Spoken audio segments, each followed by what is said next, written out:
What's up, everyone, and welcome to Free for All Friday, brought to you by Detroit Lions on the Prowl and Lions Nation Unite. It's just me with you guys tonight, Queen of the Prowl, but that's okay. Well, you never know who might show up. So, sorry I'm a little late. Y'all love to blow up my phones right before I go live. So, um, that's going to be all on you guys. In fact, y'all are still blowing up my phones, but that's okay. Let's see who is in the building with us tonight. We've got Michael Huck. Happy Friday, everyone. Dan Spanos, Lady Lion 20. Guys, thanks for hanging out with me. I'm just gonna pose the questions to you guys tonight and answer them myself. I got some interesting questions to ask y'all, and let's see if anybody else decides to pop in when they get the chance. We've got LL tonight who missed because his mom's birthday is today. So happy birthday, LL Cool's mom. And Jeremy's probably getting off of work, so you never know. Somebody might pop in. So let's get to the first question for tonight, y'all. Which non quarterback Lion would you say that the Lions couldn't afford to lose? Now, that's a tough question, y'all. Hi, Mickey. Hi, Tristan. But there was an article earlier today that named Aiden Hutchinson as the one Lion that the team cannot afford to lose, and basically said, let me see if I can get to it. Their key points to that were that the Lions are favored to win the NFC North and potentially host a playoff game at Ford Field. Um, Among key non-quarterbacks, Aiden Hutchinson emerges as the player the Lions can't afford to lose.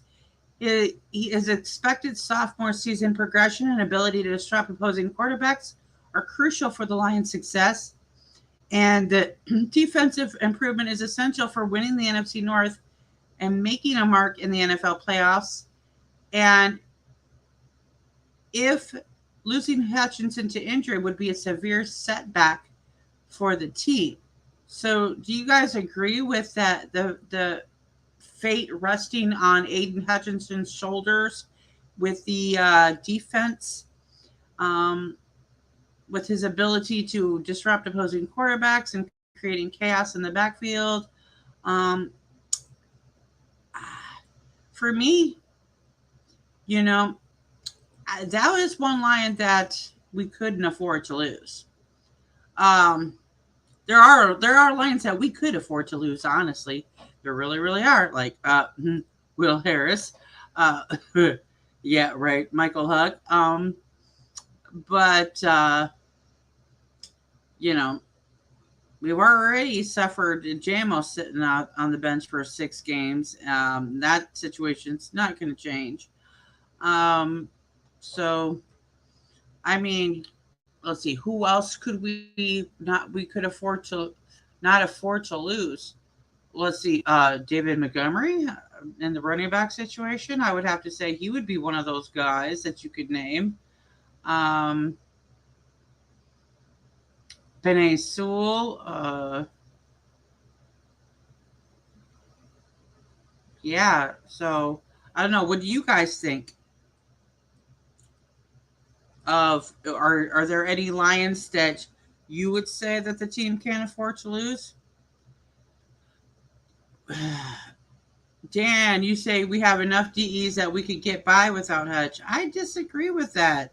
I mean, the pass rush situation is important in this scenario in order to secure the NFC North. So you've got to be able to pressure these quarterbacks, and Hutch is in a good position right now with the additions to the rest of the team to be able to do that, where he struggled last year with getting double teamed. So Ooh, there you go, Tristan. Tristan says, how about Jonah Jackson? I don't know if he would be one of the guys that we could not afford to lose, but that's an interesting choice. Amon St. Brown. I I'm never gonna say the whole name. Good Lord. This boy needs to shorten that name. Amon Ross St. Brown. I am never gonna get that. Uh so yeah. But they did lose St. Brown though in games before, and the team still won. So I don't know if that would be considered a guy that the Lions couldn't afford to lose. So Michael Huck says these guys have bought into next man up mentality. So that's hard to answer. I totally agree. This is a very hard question to answer at this point until we see what comes out of training camp. You never say the shortened name right either. I can't say shit. Okay, we like to butcher names here at Detroit Lions on the Prowl. That's been our tradition. We've got to keep that up. I've got to keep that up for Jim. Jim always butchered names. He couldn't even remember the name of this channel, and he was the one that created it. So,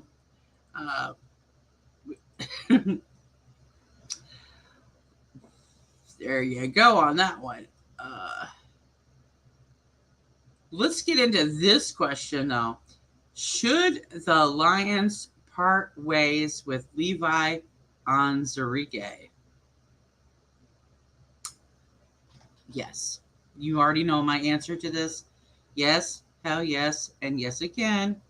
Because I told you guys before, anybody whose last name started with the letter O on the defense needed to go.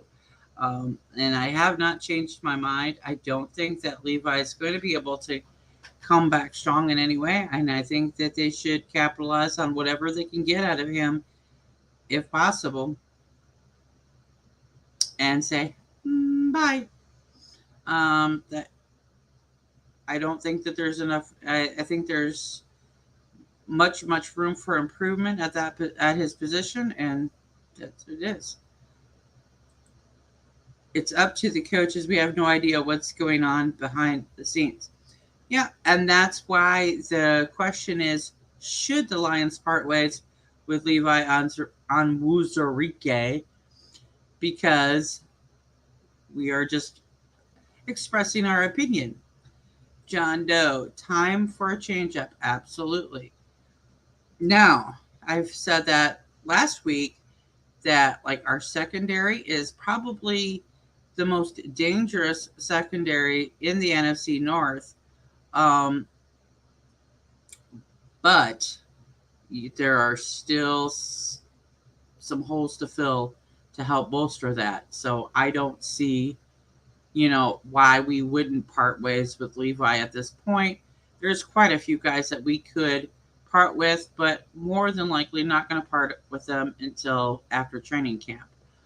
So, I mean, if you disagree with this, let me know.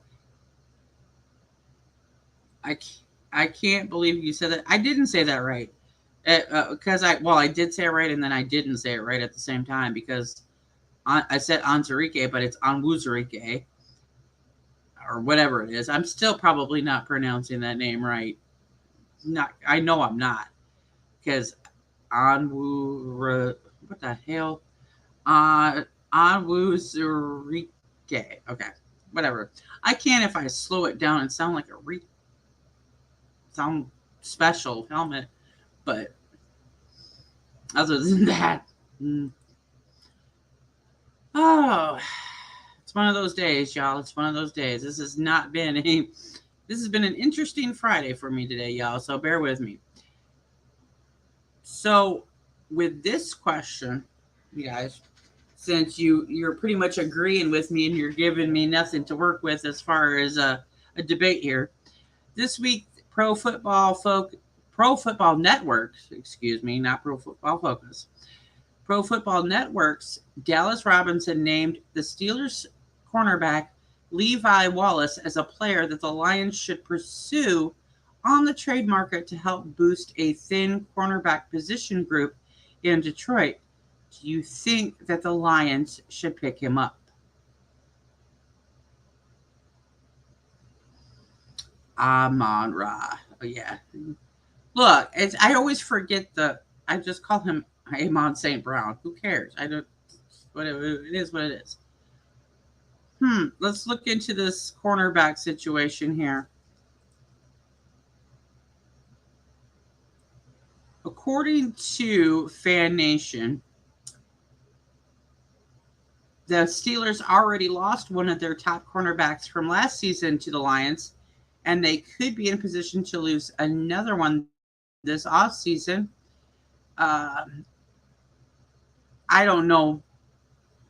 It's an opinion that this cornerback position group is thin to me because I don't think it's thin with these new additions, but it's still a questionable position group. What this Dallas Robinson said was that Levi Wallace may no longer be in the Steelers' plans after they signed Patrick Peterson and drafted fellow cornerback Joey Porter Jr. at the top of the second round. Given that Wallace is scheduled to hit free agency next offseason, Pittsburgh could aim to get something in return for him now rather than lose him next year for nothing. He's not a world beater, and Robinson doesn't think that Wallace would start right away, but would provide assistance off the bench behind Cameron Sutton and Emmanuel Mosley. Now, I'm not going to want some bench warmer why would we want a bench warmer to sit on the bench for the year and provide veteran assistance when we actually need players to actually go out there and ball out? That doesn't make any sense to me. Wallace isn't a world beater, but he was a 45-game starter for the Bills from 2019 to 2021 before joining the Steelers. He consistently plays above his traits and gets in the way of incoming throws, breaking up 23 passes over the past 2 seasons. Wallace could offer the Lions much-needed depth, and Pittsburgh might be willing to part ways for a day 3 pick. Wallace was solid for the Steelers last season in a reserve role, appearing in 15 games and making 9 starts as the team battled injuries in the defensive backfield. He finished the year with 48 tackles, good for second among Pittsburgh corners, 4 interceptions, and 13 passes defended, both the second highest marks on the team.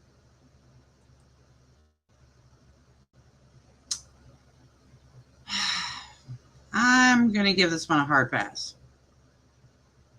Hard pass. Michael Huck. Sounds like a Trinity Benson 2.0. Absolutely. And why is Trinity Benson still here? Like, why have the Lions brought him back 3 separate times? Like, maybe we should just put Benson at corner?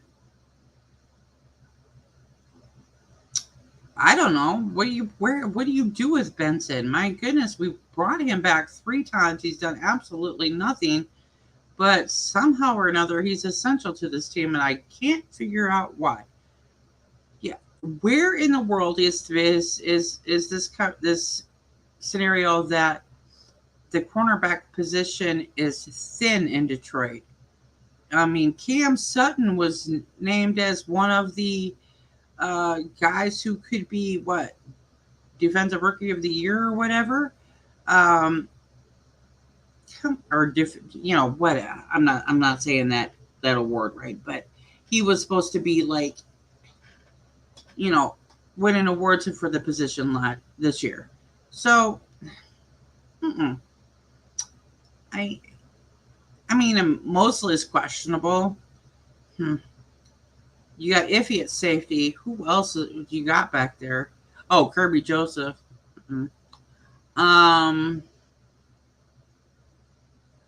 No, I don't see it.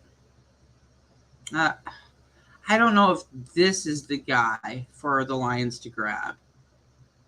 But I could see Pittsburgh trying to put something out there so that they could get something out of him. Um, a day 3 pick, maybe, maybe. I don't know why that went off. Excuse me. I was not meaning to play ads, and I don't know why. We are not sponsoring this message. Thank you. But yeah, I don't know. I don't. I'm not comfortable with this idea.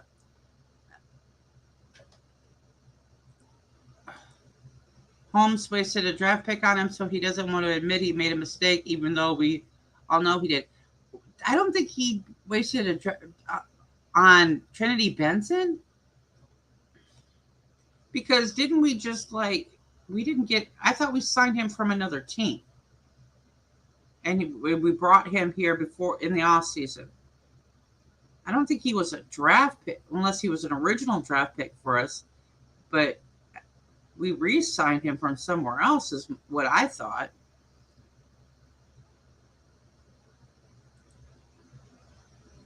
Okay. Sorry, Val, but Kirby Joseph is proving you wrong. No, he's not.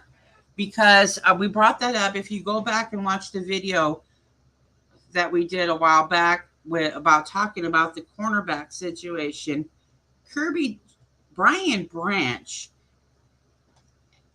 in 1 year has better record as far than Kirby Joseph.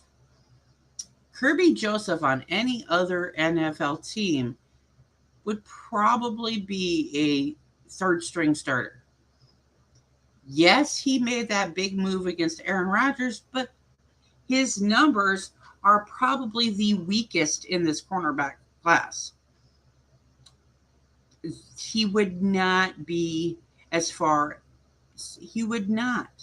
Um, he's interesting to watch. He's got a lot of personality, but his play doesn't match up on the field compared to other cornerbacks, and especially the other cornerbacks that are on the Detroit Lions team.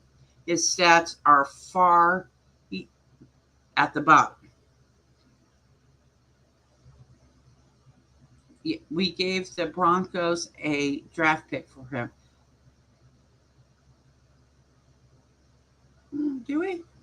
Because I swear he came in from the offseason because he went in. No, maybe. Who knows? Half of these guys that the Lions draft, we never remember who they are a year or two later. He didn't have anybody to help him. Gary Edwards. Oh, and I'll agree with that. I will agree with that. But there are other safety or other quarterbacks out there that don't have people to help them either, and they're able to rack up their stats better than Kirby Joseph is able to. Kirby Joseph is from the Illini. That position is in the Illini is not typically a well-known strength of that college whatsoever. I'm not saying he's a terrible player. He's decent. He's just not elite. Oh, I know. I'm misspeaking. Sorry, One Pride. Kirby's a safety. You said corner. I mix and match them because so many cornerbacks can play safety and so many safeties can play corner. And I mix and match it all the time because they can intermingle between the two. So he's not with the as compared to the other safeties to compared to even the other cornerbacks, he's not up to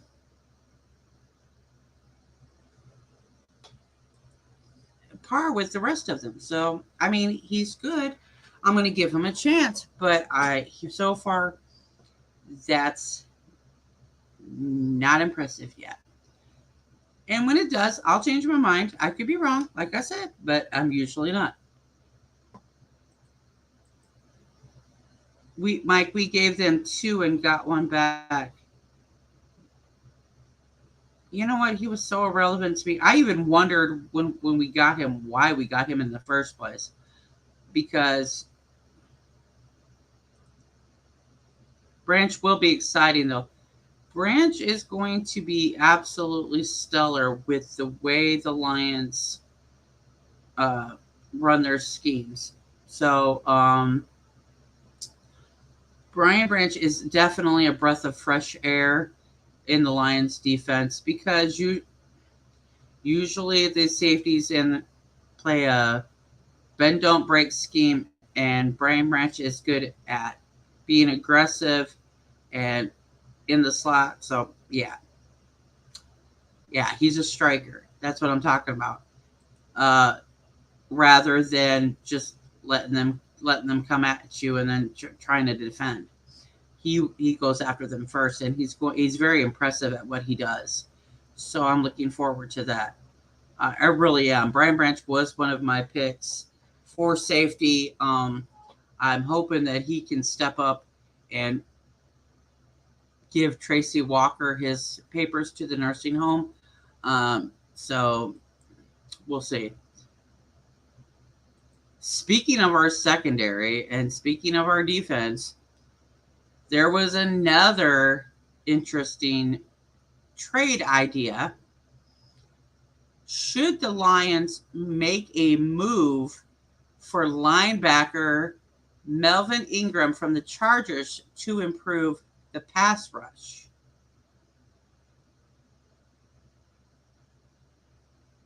Linebacker lives matter, y'all. Uh, so, what do you guys think about this? Should we add another linebacker uh, to help boost our pass rush? This one, I don't see this one as a trade that will ever actually happen, simply because this guy is a like a $64 million contract is what I understood this as. Um, I don't think that that's going to be a possibility for the Lions' budget in the first place, much less being able to do anything with him because of all of the guys that already have to work with as far as the linebackers are concerned. We've added Jack Campbell. Now, okay, guy is 34 years old. He's already been in the NFL for 12 years. And during that time, he racked up 57 sacks, 81 tackles for loss, and 16 forced fumbles. And he made 3 straight Pro Bowls. But the Chargers have signed him to a $64 million contract, but the Lions could sign him to a 1-year deal.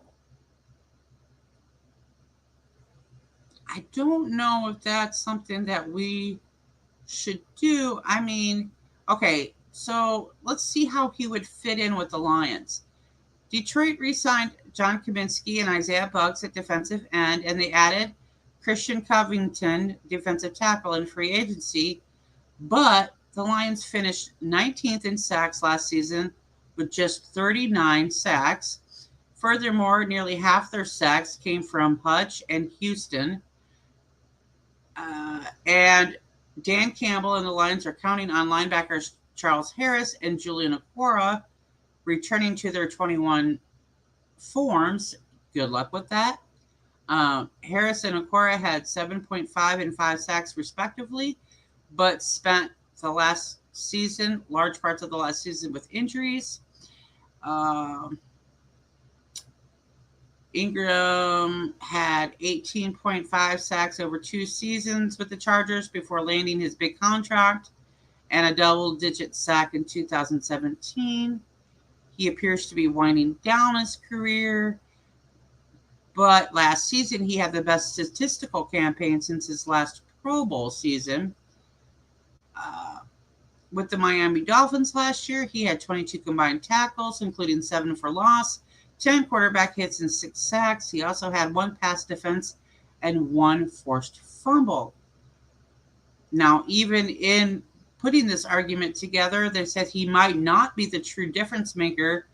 The Lions defense needs to make a leap with the pass rush, but the veteran offers a couple of advantages over other options. To acquire Young, the Lions might have to give up a day 2 draft pick and a quality depth player, and that's not going to happen. So, and the other option that they could look at is the rumor this offseason has been Yannick. Don't give me a break, y'all, with these damn names. Here's my Ukamuka guy, Negakui. I'm sorry if I butchered it for you, bro, but Ngakoue, Negakui. I'm going to say that that's it. He has told Sirius Radio that he would really prefer to sign a long-term deal. I don't think that's going to happen with Detroit. But look, if, I don't know, linebacker though, 1-year deal. If that money isn't a concern, I'd consider it. But with that money being a concern, I'm going to say hell no. So let's see what you guys have to say about that, because I have been rambling on with the article for a minute. Let's see. Gary Edwards, welcome to the Proud Nation family, says his help was getting burnt. 4th and 40, it ended up a first down. I think are you talking about Kirby Joseph there? Or Brian Branch? One Pride, I'm liking Houston. Yes, I'm liking Houston a lot better. Detroit Fan Man says, I take a no, but I would take a DT though. Salem Bad Moon Rising, welcome to Proud Nation. Our pass rush is fine. We need run stoppers. Michael Huck, if he's willing to restructure, I might consider something. Tristan says, no, I think we're good with the linebacker that we have. We have enough money to sign anyone, but I don't want to sign just anyone simply because we have the money. And that's the thing here, is there's so many takes on possible rumors and trades, and if this popped up, would we do this? And anytime there's any type of name out there, some Lions fans just want to grab whatever name that they can grab. Consider all possible trades, but some get more consideration than others. I think both of these ideas, both with Wallace and the other guy, I'm going to say no to both of those. I think we need to really see what we have already on the field during training camp versus adding more until we know what we've got. I'm glad the wolf is on Val's other shoulder. If it flipped to the other side of this video, could be potentially horrifying. It just doesn't blink. Detroit Fan Man, you got an issue with me with the lion and the wolves who stare at you. It's okay that they don't blink. They're inanimate. They're not going to hurt you. I totally agree with you, Salem Bad Moon Rising. Just because a name is out there doesn't mean it's a good name. Yeah. The more Val talks about him, it's a definite no. See, I'm here to educate you all on what you should be looking at and looking for. We have good young talent. That's exactly what I was saying. We have good young talent. At least give them a chance to prove it. Dang. Yeah. One part. Now, if you can get Big Q Williams, then yeah, I'm trading for him. I'm not. Who is that? Because it's not ringing a bell for me. Bears are the biggest threats for the Lions. Actually, I mean, they could be, depending on how they show up. Now, the Bears are kind of like the Lions in a lot of ways. That they sound all good in the off season, but they could either show up and ball out, right, or they could flop like at in no time flat. So I'm going to have to hold on. I'm not having much optimism about the Bears being the biggest threat to the Lions at this point until we get at least two games into the season, because usually they have a terrible time in their first couple of games, and then the heat is on for the first half of the season, and then they fall apart. So I don't know. Vikings can still be a threat. Green Bay is nowhere near a threat, but I'm not sure with the Bears how this is going to work out, because they give me a hard time every single year. Dan Spanos, yeah, our improved secondary and gained experience. Our young guys on the line got to make life easier for our linebackers. Linebacker lives matter.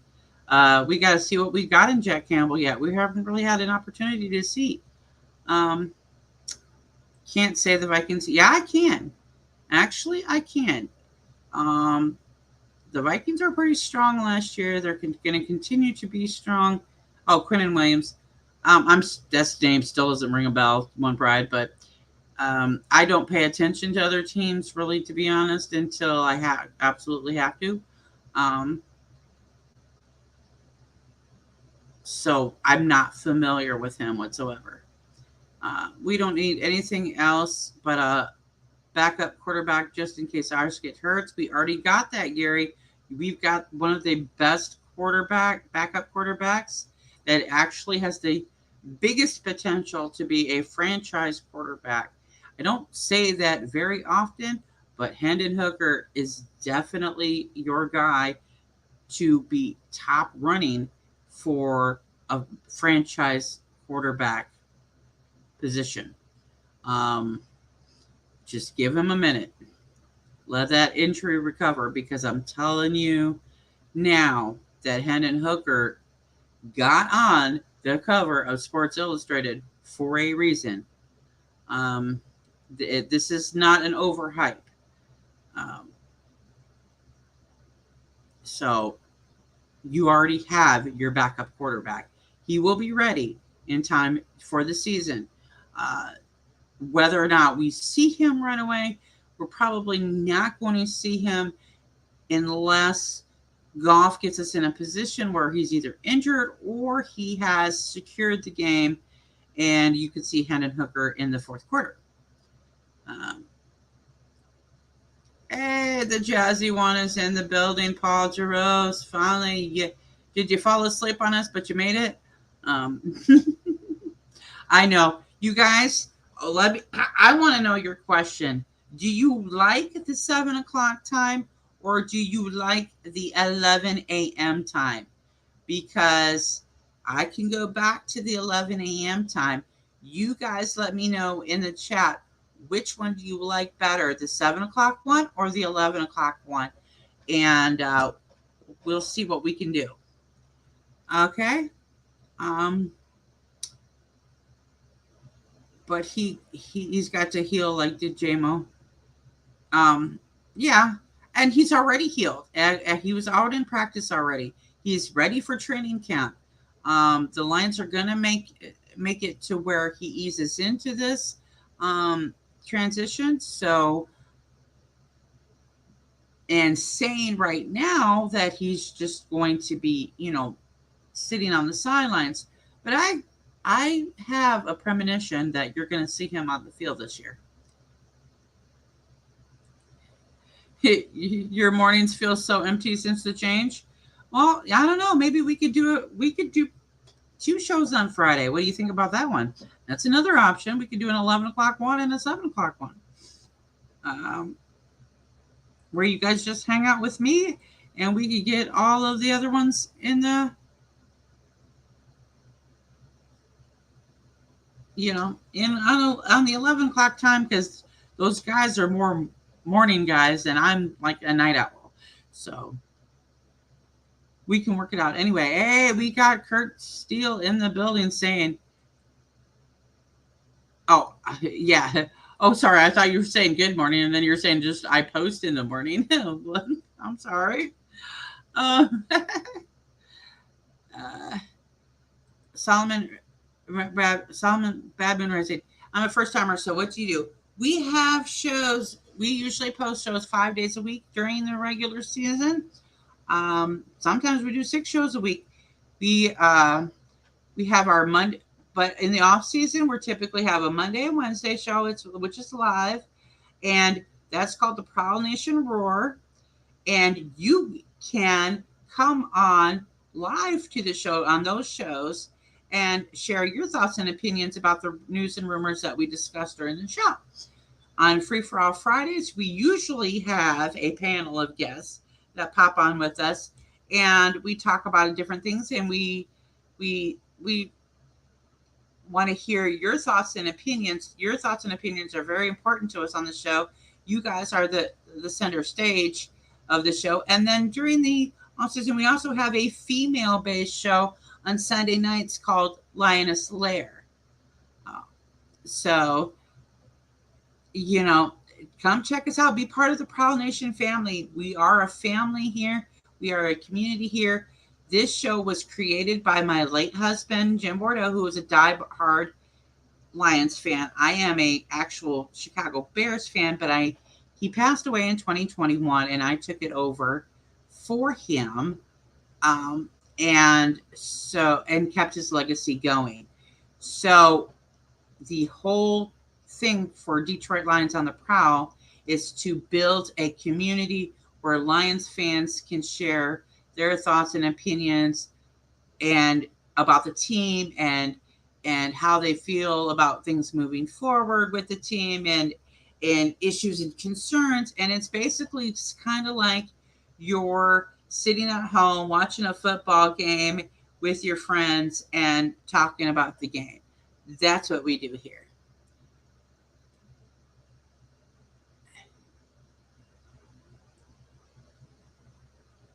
So let's see what you guys have to say. Wait, premonitions? I'd love a DLTV premonitions video. A whole pageantry could be wild. You know what? I'm going to toot my own horn again. I have told everybody I am extremely great at player evaluations. So I like to tell you guys what you can expect from the players, and I'm typically 100% right. Now, with everything else, you could see, I've been right on some premonitions. It's been funny because we've had bets placed here. Ask Kurt Steele, ask Luke G from Luke G's Field Review about betting against me and what could happen with that.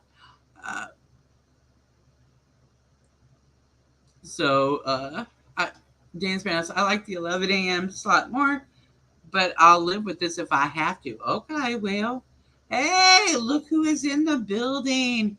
Our own resident Magic Mike, Old Timer Dave. What's up, Old Timer Dave? How are you feeling about the Green Bay Packers versus the Lions this year, my friend? How are you feeling about Jordan Love? We gotta hear your thoughts on that whole situation. Gary Edwards, I love this chance. I've been watching y'all faithful for 2 years now. I just learned how to message y'all, but usually be at work at 11, so it's hard to communicate. You know what, Gary Edwards? Well, thank you for your love and support. I said welcome to the Prowl Nation family, to all of those who I don't personally recognize in the chat, but I thank you so much for kicking it with us for all of that time. And it's good to meet you and get a chance to talk to you.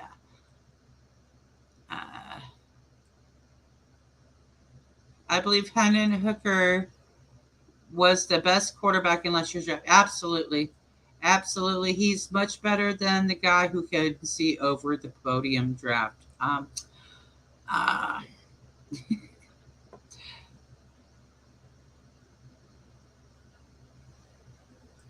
Dan Spanos never bet against Val. Yeah, see, they're warning you. They're warning you. Uh, Val is doing a great job at the helm. Yeah, not tonight so much, apparently, because I'm just mumbling and going off the rails tonight, but that's okay. Um, if you want to pop on, Kurt, go ahead and pop on. You're welcome to come on.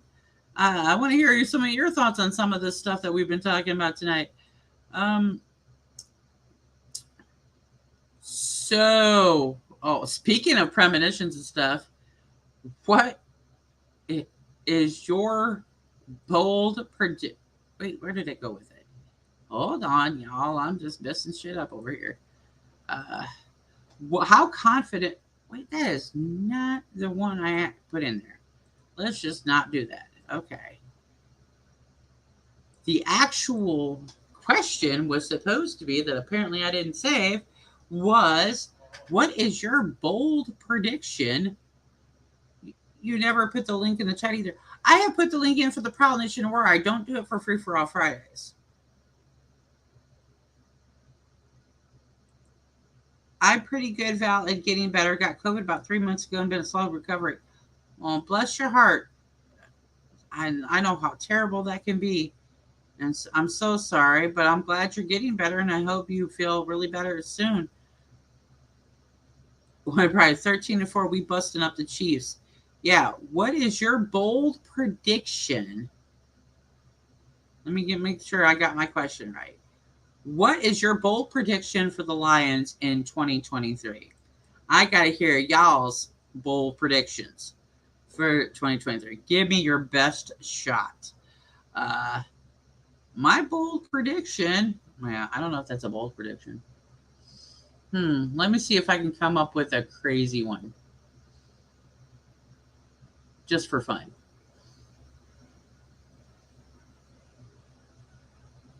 I'm gonna let me think about it. Y'all just tell me what some of your bold predictions. What bold predictions do you want to share tonight? I love the show. I've been a Lions fan all my life. I'm 48, lives in Georgia for a couple of years now, but y'all keep me informed. Georgia is all about Georgia. Well, I'm 48 going on 49 next week, and I'm actually in Texas, y'all. So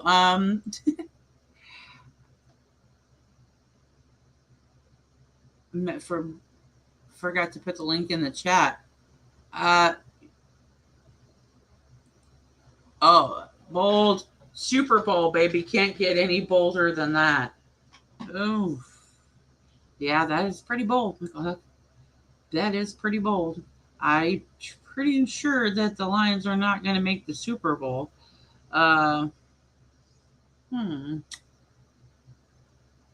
Jared Goff MVP. Do we say that? Do we say what kind of bold predictions do we make here, y'all? Come on, y'all got to give me something crazy to make me laugh. You guys come up with some wild stuff. Let me know what you think as a bold prediction. Let's see if I can come up with something insane.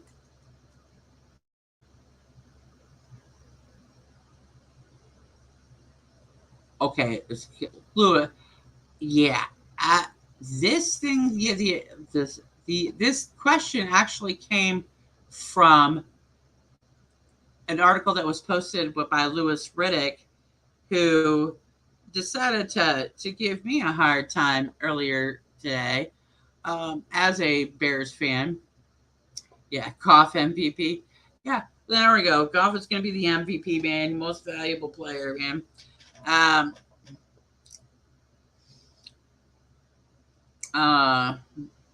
Man, maybe Hendon Hooker be the most valuable player this year. Montgomery's going to shatter records. We can do this all day. Adam Rank, thank you guys. Going 13-4. See, I think that the Lions are going to go about 12 or 13 game win.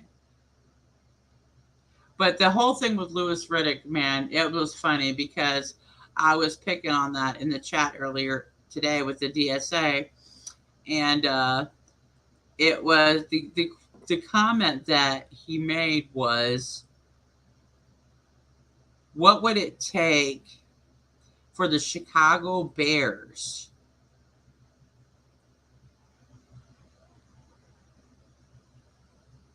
to where did I put that? Hold on.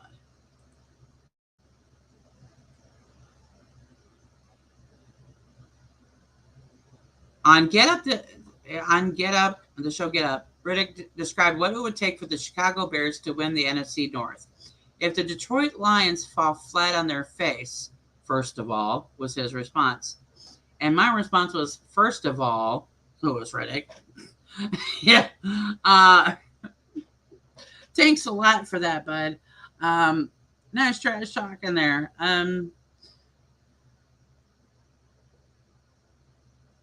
Thank you. Thanks a lot for that. You know, to break my heart, why don't you? We first four and lose to a sorry team will break my heart. I think we're still recovering from the Carolina Panthers game, are we? My favorite hot take this year so far is Jeff Risdon's. After watching OTAs, Jeff believes the defense will outrank the offense at the end of the season. Actually, he may be right. Maybe. I mean, it's going to be hard to kind of do because the Lions were in the top 10 last year. But if they added a few more pieces, and depending on how this training camp goes, yeah, there could be a good jump. I don't think this is going to happen for real. I don't think so. But hey, it's nice to dream. Kirby is going to have a big year. Define big year, Kurt Steele.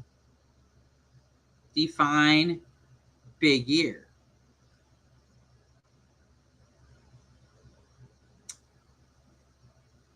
Gibbs wins Offensive Rookie of the Year. Campbell wins Coach of the Year. There you go. If we win the division, we want to shoot for the moon, which is the Super Bowl. Drink that Honolulu Blue Kool-Aid. Do we need to change the color of the Kool-Aid now since we have that alternate helmet? We need to find a new color for the Kool-Aid. He thinks Goff will fall somewhere. Thinks offense will fall somewhere between 5th and 12th, but the defense should still be better. This could be a wild season if true. You know, it all depends on how we see. They did a lot. They did a lot with the linebackers. They did a lot with the cornerbacks. They did a lot with the safety situation. If that secondary shows up and does not become the blind ballerinas of the backfield like they've been, this could get pretty ugly. What did I think of the Lions draft? I'm going to get confused about who got signed this year.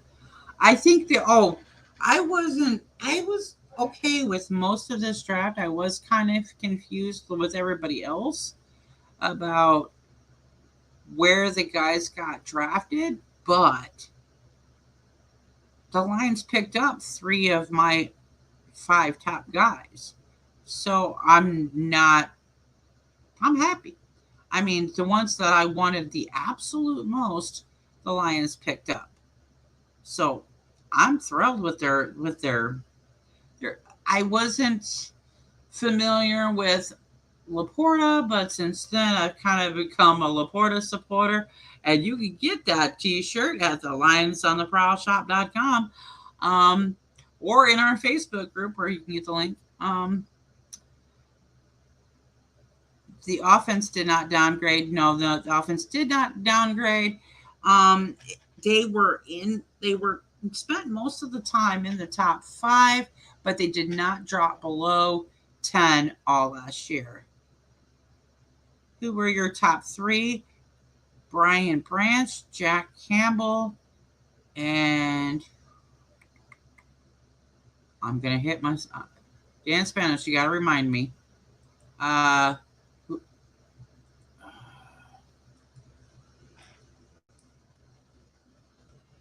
Of who my other guy was, because I'm going to I'm going to hate myself for not remembering their names. There were two guys that I wanted that did get picked up. I wasn't that thrilled with Jamar Gibbs being picked up at first. Still not that thrilled with him, but that's okay. I'm not saying anything bad about him. He's just not my choice of a guy.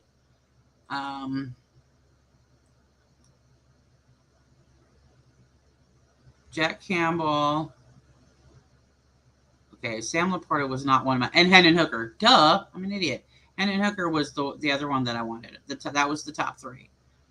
And I don't know anything much about Antoine Green or Colby Sorsdale, but where they were picked, it doesn't really matter.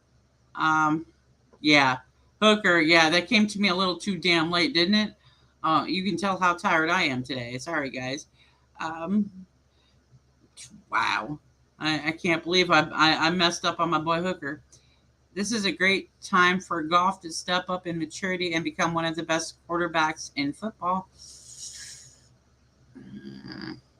That ship sailed, Paul. One of the best quarterbacks in football? No. Do I believe that he could step up and become a very strong leader this year? Yeah. Best quarterback in football? Not so much. Teams now have more tape to scout. Lions was a better argument for why the offense might follow it. It's not going to. The offense is not going to fall. Yeah, it was Branch, Hooker, and Campbell were my three. I can't remember the two guys. Oh, yeah, I do remember. I wanted the cornerback, Christian Gonzalez, that didn't get picked. And I wanted the guy that went to Green Bay.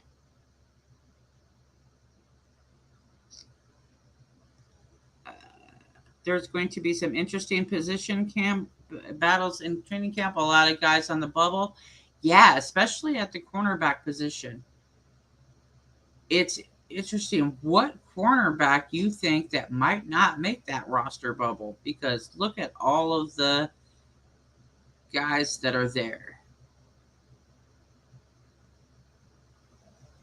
Super Saiyan Lions, I get that, but we also added more speed in the right spots. Play action is going to be really good. Maybe. We'll see. We'll have to wait till training camp, because we don't really know what we've got until we see them with the pads on. What UDFA makes the team? It's going to be tough. I don't think I have an answer for that one.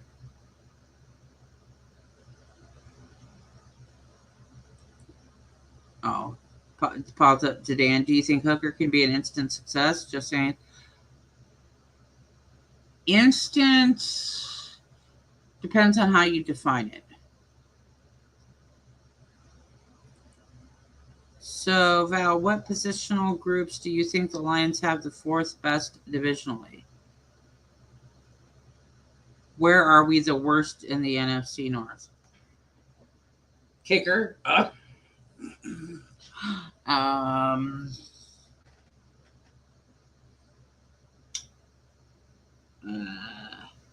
Linebacker could still be weak.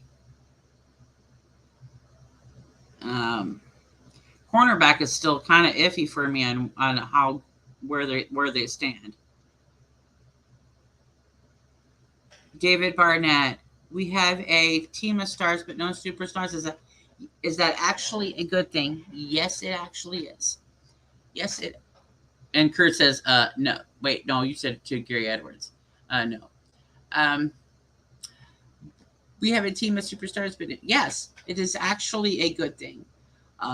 This is exactly what Brad Holmes and Dan Campbell have specifically built. They want a team that operates as a team. They are specifically staying away from the diva types. And they should. You want a team that gels together, that works as dogs together, and that's what they're building.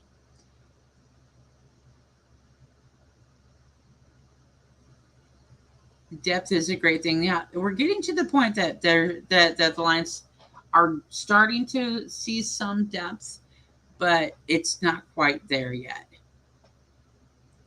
Hooker won't see the field for 3 to 5 years if the Lions make the playoffs and end up going to NFC champion. That would mean Goff had a great season and Brad will extend him.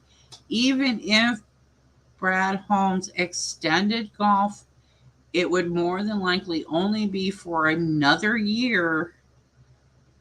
Even if he did well, maybe 2. Doubt that it's going to be more than that. And yes, you will see Hooker on the field. Guaranteed. Guaranteed. You will more. I am almost willing to bet that you will see Hooker on the field this year. And they can become superstars. They're all young. It's better to have a whole team be superstars together rather than have a superstar take all of the attention and you have the rest of the team. And, there's all kinds of things that can happen in the locker rooms and things like that. Hooker will win the job outright next season, Dan. No, he's going to win it this season. I guarantee you he will win it this season. So, all right, you guys. If you don't have anything more questions that you want to ask or whatever, I can stick around for longer if you want me to. But if not,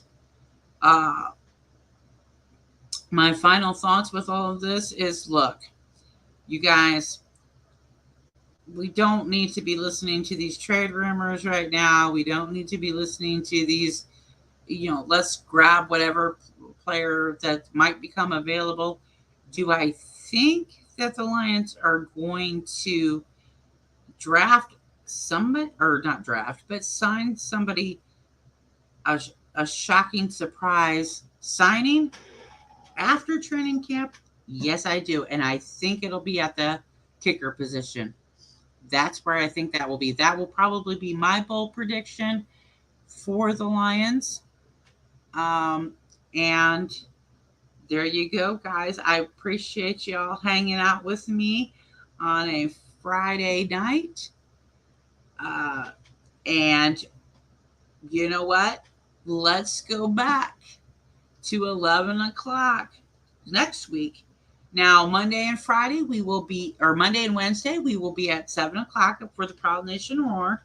So make sure you come check us out, like, subscribe, hit that notification bell so you know when we do go live. And then Free for All Friday, we'll move it back to 11 o'clock next Friday morning and see what happens with that. Okay? So, you know what? This show is all about you guys as the fans, and I'm happy to deliver whatever you want to see. So, you guys, thank you so much. I appreciate you. Have a wonderful weekend. And of course, we always end the show by honoring the creator of it. We love you, Jim.